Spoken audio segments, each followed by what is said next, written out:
from Tamil Nadu to the Raj Bhavan versus state government exchange in Kerala, which is only getting uglier.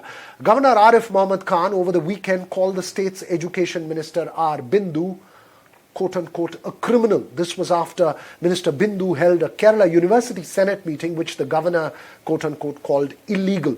The governor is the chancellor and the minister a pro-chancellor of the university. The vice-chancellor was asked to submit a report to the governor, and the Raj Bhavan is even accusing the minister of altering the agenda of the meeting. Remember, a Kerala government bill amending the composition and the functioning of the search committee to appoint vice-chancellors is pending before the President of India, and that is one of the crucial flashpoints between the governor and the government. Meanwhile, Student Federation of India and left-aligned student groups continued their ongoing black flag protests against the governor, this time in Kannur of North Kerala. An angry governor even accused the banned PFI members, or the Popular Front of India members were part of the protests against him along with the SFI.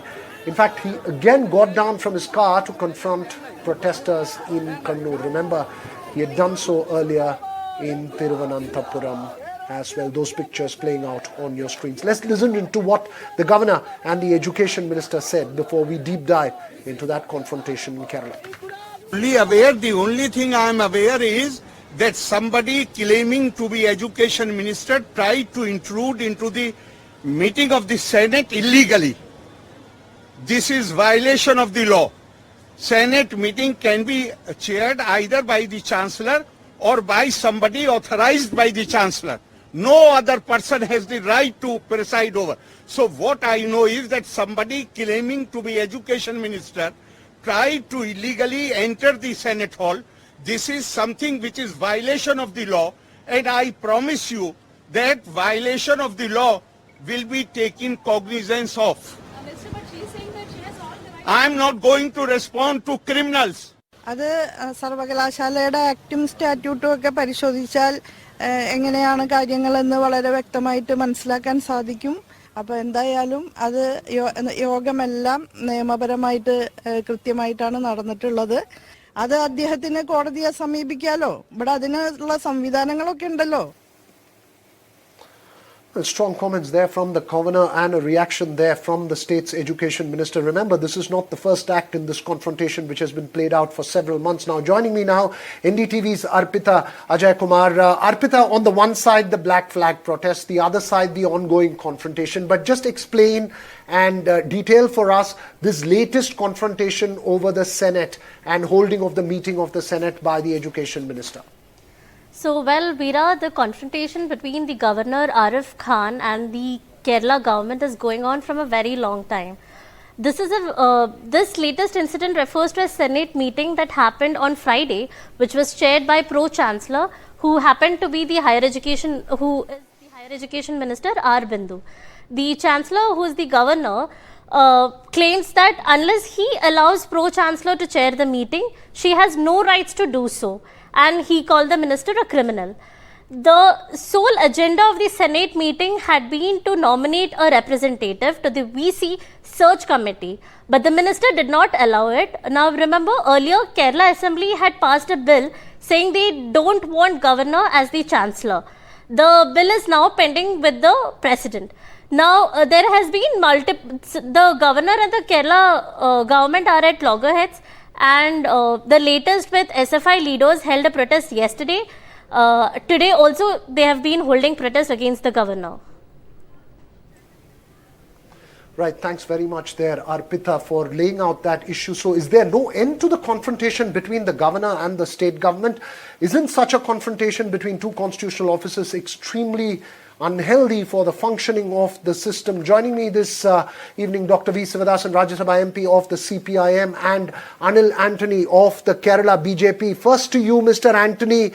Even if there is difference, is it necessary to bring it out in public and turn it into a public spat by making accusations against the state education minister? Is there not a more civil, more discreet way of dealing with these problems?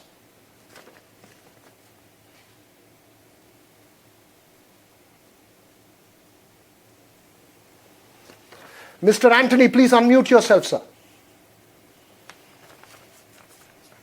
So first of all, we need to be very clear that the governor is not a political person. He is a constitutional office bearer.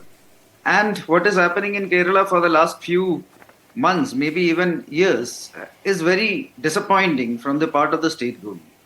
Here is a state government that is repeatedly trying to intimidate the governor, and they are repeatedly trying to create scenarios, law and order scenarios, to intimidate the governor because he is refusing to toe the line and he is following constitutional provisions. Just the last one itself, what is it about? Here in the Senate, the rules are very clear.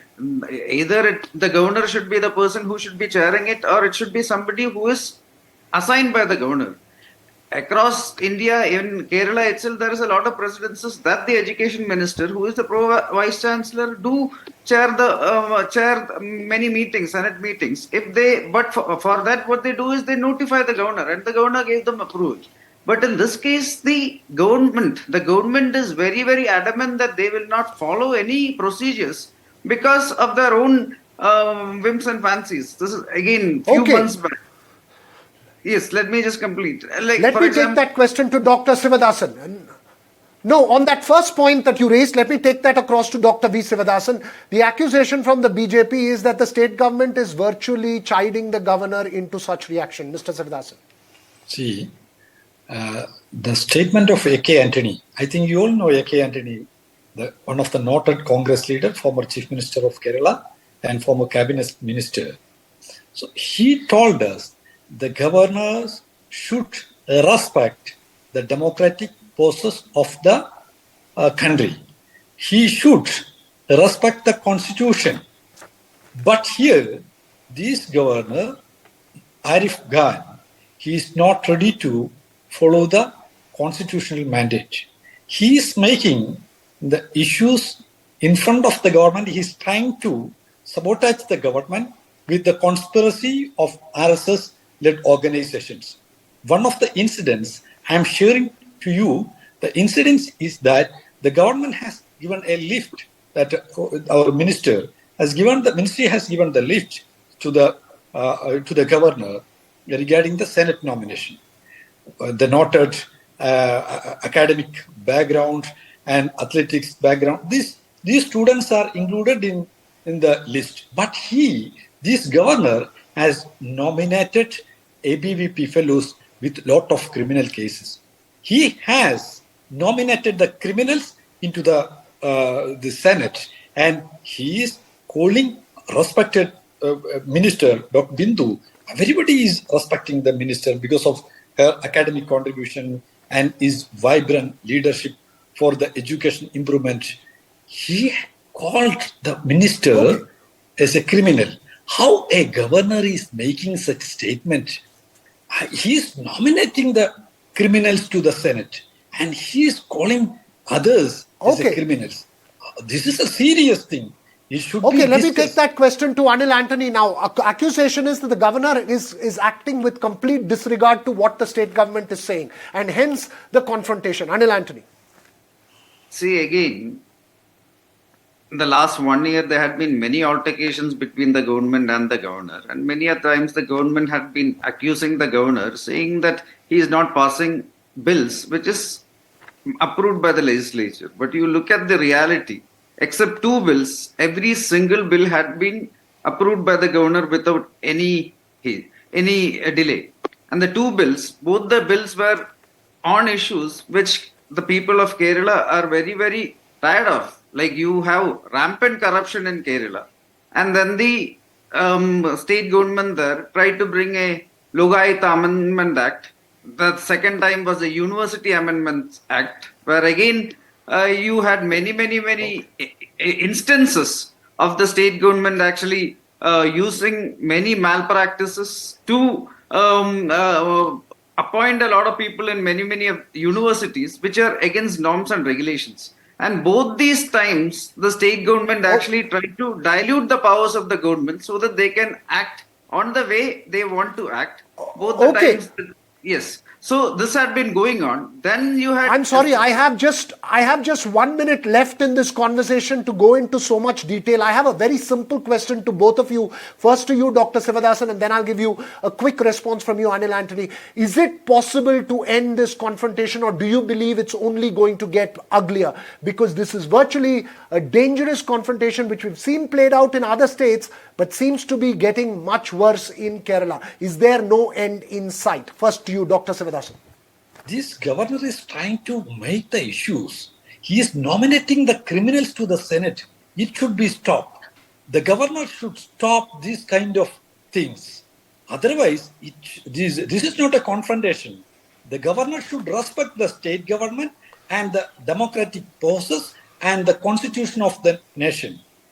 Otherwise, here the word confrontation is not suitable here. Our request to the governor, he should follow the constitutional procedure. How he has Okay, last word to you, Anil the Anthony. criminals Quick to the last word. Senate.